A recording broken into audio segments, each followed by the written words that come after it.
रीमा जब से अपने मायके से आई थी, लगातार रोए जा रही थी। उसका मन किसी काम में नहीं लग रहा था।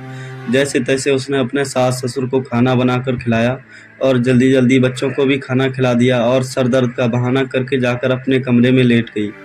लेकिन आज उसके आंसू रुकने का नाम नहीं ले रहे थे। हर साल उसका भाई ही भाई दूज पर टीका कराने के लिए उसके पास आता था, लेकिन इस बार वो अपने आप ही टीका कराने के लिए चली गई थी। रीमा के पापा की मृत्यु 2 साल पहले ही हो चुकी थी और उसकी माँ अपने बेटे और बहू के साथ इसी शहर में रहती है। अमित इनका इकलौता बेटा है और अपनी इस बेटी की शादी कर चुका है और छोटा बेटा कॉलेज में पढ़ रहा है। रीमा के पापा की सरकारी नौकरी थी। उनके मम्मी की पेंशन भी आती है और भाई अब और भाभी दोनों ही स्कूल में पढ़ाते हैं।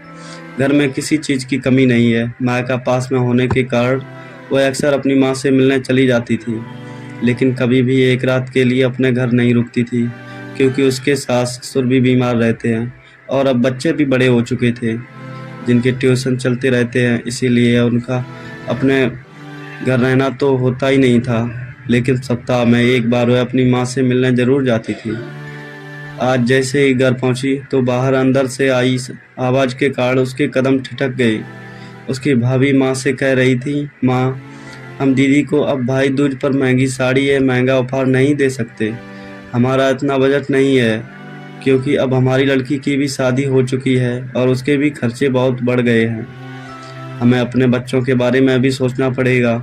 लेकिन माँ ने कहा, तुम दोनों मेरी बेटी पर खर्च नहीं करते, सारा मैं अपनी पेंशन से ही खर्च करती हूँ, इसीलिए तुम्हें यह कहने का कोई हक नहीं है। उसने आज तक मुझसे नहीं मांगा।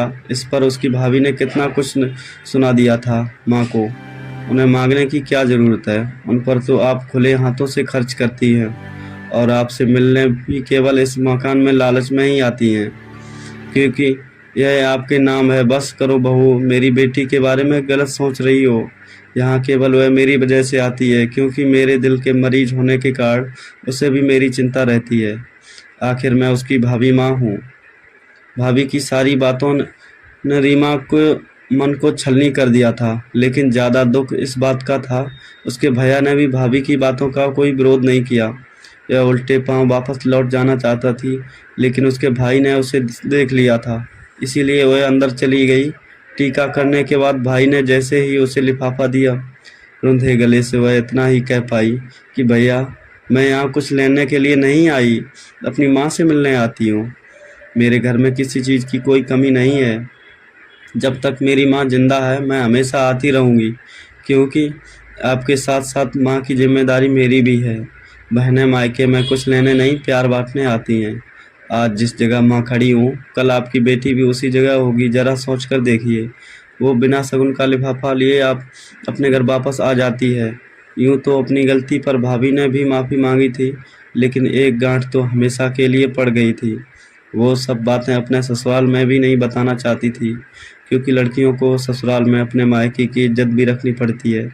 लेकिन वह अंदर से बहुत आहत थी और यही सोच रही थी कि शायद सारे रिश्ते स्वार्थ पर ही टिके होते हैं। दोस्तों, कभी भी ऐसा नहीं करना चाहिए। बुआ बहन जब भी आती हैं, प्यार लुटाने के लिए आती हैं, ना कि आपके घर कुछ लेने के लिए आती हैं।